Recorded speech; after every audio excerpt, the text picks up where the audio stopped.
ஆன்மீக அன்பர்களே, பெரிவா பற்றிய நல்ல நல்ல செய்திகளை கண்டது, கேட்டது, பார்த்தது, படித்தது, பெரிவாளோடு இருந்தவர்கள், அவரோடு பயணப்பட்டவர்கள், அவரை பற்றிய அனுபவ கருத்துக்களை பல பேர் தொகுத்து வகுத்து தந்திருக்கிறார்கள். தெய்வத்தின் குரலிலிருந்து நிறைய செய்திகளை நாம் கேட்கின்றோம். நம்முடைய மரியாதைக்குரிய, நம் நெஞ்சமெல்லாம் நிறைந்திருக்கக்கூடிய இன்றைய தலைமுறைக்கு பெரிவாளை கொண்டு போய் சேர்ப்பதற்காக நம்முடைய கணபதி அண்ணாவினுடைய தொகுப்புகள், சுவாமிநாதன் சாரு, கணேஷ சர்மா, நம்ம ரமணி அண்ணா, எத்தனை கணக்கா ஜனகராஜ்னு ஒருத்தர் வானதி பதிப்பகத்தை சேர்ந்தவர். இப்படி ஏன் இதெல்லாம் சொல்றேன்னா, நீங்க வாங்கி படிக்கணுங்கிறதுக்கு தான் அந்த ஆத்தர்களுடைய பேரோடு சொல்றேன்.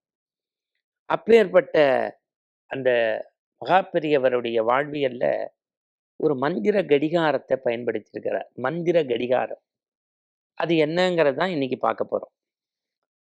ஸ்ரீமடத்திலேருந்து பயணப்பட்டு திருநெல்வேலி, உங்களுக்கு தெரியும், 80 ஆண்டு காலம் நடந்தே பழக்கப்பட்டு பயணப்பட்டவர் காஞ்சி மகாபெரிய சுவாமி. புதுக்கோட்டைக்கு, திருநெல்வேலி போகிற வழியில் புதுக்கோட்டைக்கு போய் விஜயம் செய்து அங்கே புவனேஸ்வரி, பெரிய கோவில் இதெல்லாம் பார்த்துட்டு அங்கேயே சத்திரத்தில் ஸ்டே பண்ணுறார் ஒரு 4-5 நாள். அவருக்கு பணிவிட பண்ணுறதுக்கு ஒரு அற்புதமான நாகராஜன் ஒரு இளைஞர். பொதுவாக அவரை நாகு நாகு அப்படின்னு எல்லாரும் கூப்பிடுவாங்க. எல்லாரும் அவ வேலையை முடிச்சு போனோன்னு பெரியவா நாகுவை பார்த்து, நாகு நாளை காத்தால 3:30 மணிக்கெல்லாம் என்னை எழுப்பிடணும். நாளைக்கு மட்டும் இல்லை, அடுத்த ஒரு வாரத்துக்கு 3:30க்கெல்லாம் எழுப்பிடணும். நான் குளித்து அனுஷ்டானங்கள்லாம் பண்ணி சந்திரமௌலீஸ்வரர் பூஜை பண்ணி நிறைய பணிகள் இருக்குது. வந்த இடத்துல நான் பாட்டுக்கு அசந்துடக்கூடாது. 3:30க்கெல்லாம் எழுப்பிடணும். நம்மளா இருந்தால் என்ன சொல்லுவோம், உத்தரவு பெரியவா அப்படிம்போம். ஆனால் பெரியவா கேட்டு அப்படி சொன்னால் சரியாக இருக்காதுல்ல. அதனால டக்குன்னு இந்த நாகு சொன்னாராம், பெரியவா நான் சரியா 3:30க்கெல்லாம் ஜெய ஜெய சங்கர ஹரஹர சங்கர சொல்லிடுவேன், ஜெய ஜெய சங்கர ஹரஹர சங்கர சொல்லிடுவேன். பெரியவா அப்படி அப்படி நக்கலாக கேட்டாராம். அவருக்கு பெரிய நகைச்சுவை உணர்வு உண்டு. ஓ பெரியவா மணி 3:30 ஆச்சு அப்படின்னா அது அபச்சாரம் ஆயிடுமோ, சரி சரி பரவாயில்ல மறந்துடாத அப்படின்ட்டார்.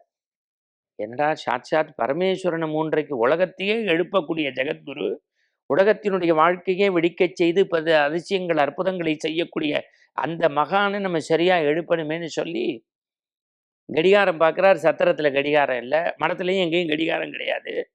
ஆனால் நாகுட்ட ஒரே ஒரு கடிகாரம் அவருடைய பூனலுக்கு மாமா கொடுத்தது. அது டெய்லி ஒரு தடவை காலைல ட்ரங்கு பட்டியிலேருந்து எடுப்பார், சாவி கொடுப்பார், திருப்பி உள்ளே வச்சுப்பார். பெரியவரோடய இருக்கிறதுனால கட்டிக்கிறது இல்லை. நினைவு வந்தது, நேராக அந்த கடிகாரத்தை எடுத்தார், இடுப்பில் வச்சுட்டார். நேராக பெரியவா ரூமுக்கு பக்கத்தில் வந்து உட்காந்துட்டார். விஷ்ணு சகஸ்ரநாமத்தை அப்படி மூச்சு முட்டுற மாதிரி சொல்லிகிட்டே இருந்தார். சரியா 3:30 மணி அடித்தோன்னே ஜெய ஜெய சங்கர ஹரஹர சங்கர சொன்னார். பெரியவா எந்திருந்து ரொம்ப சேமமாக இருடா நாகுன்னு சொல்லி வாசப்பக்கம் நடந்துட்டு திருப்பி வந்து குளிக்கிறதுக்கு வேலையை பார்த்துட்டார். அடுத்த நாள் நடந்தது, 3வது நாள் நடந்தது. 4வது நாள் நாகு கொஞ்சம் அசந்துட்டார், பதறிட்டார். அவர் வந்து பார்க்குறார், நாகு அப்படின்னு அவர் பரமேஸ்வரா அப்படின்னு சொல்லிட்டு வாசல் பக்கம் போயிட்டார். 5வது நாள் இந்த நாகு என்ன பண்ணார், ஒரு சொம்புல தண்ணி, அதை வச்சு கண்ணை தொடச்சுப்போம், தூக்க கலக்கம், அசதி, மனுஷன் தானே என்ன பண்ணுறது அப்படின்னு சொல்லி விஷ்ணு சகஸ்ரநாமத்தை சொல்லிகிட்டே இருந்தார். அதை மீறி அசந்து அதிகாலை 3 மணிக்கு தூங்கிட்டார். இன்னைக்கு சரியா 3:30க்கு பெரியவா வந்திருக்கார். நாகு அப்படின்னு ஒரு குரலை கொடுத்துட்டு குழந்தை பாவம் அசதியில் தூங்கிட்டான்னு வாசப்பக்கம் போயிட்டு வந்துட்டார். அவன் மனசில் என்னடா நம்ம சத்தம் கொடுக்கல, எங்கேயுமே கடிகாரம் கிடையாது, அது எப்படி மணி அடித்த மாதிரி 3:30க்குன்னா அப்போ ஏதோ தேவதைகள் பெரியவா காதில் சொல்கிறது, ஏதோ ஒரு பட்சி சொல்லி தான் பெரியவா எந்திருந்துக்கிறா. இதை எப்படி பெரியவாள்கிட்ட கேட்கறது? ஞான குரு அல்லவா, ஜெகத்குரு அல்லவா, பீடாதிபதி அல்லவா, ஆதிசங்கரர் மரபுல வந்தது அல்லவா. மனசுக்குள்ள ஒரே குழப்பம். மறுநாள் காலையில் பூஜையெல்லாம் முடிச்சு தன்னுடைய பணிகள்லாம் முடிச்சு பெரியவா அப்படி அப்படி உறக்கிறதுக்கு போகிறதுக்கு முன்னாடி நாகு எட்டி எட்டி பார்த்துருக்கார். என்னடா 2 நாளாக 3:30க்கு எப்படி சரியா நீ எழுப்பாமே எந்திருந்தேன்னு பார்க்குறியா? பெரியவா அது வந்து அது வந்து அது வந்து ஏதோ தேவதைகள் காதில் சொல்கிறதா இந்த குழந்தை நினச்சிருக்கான்.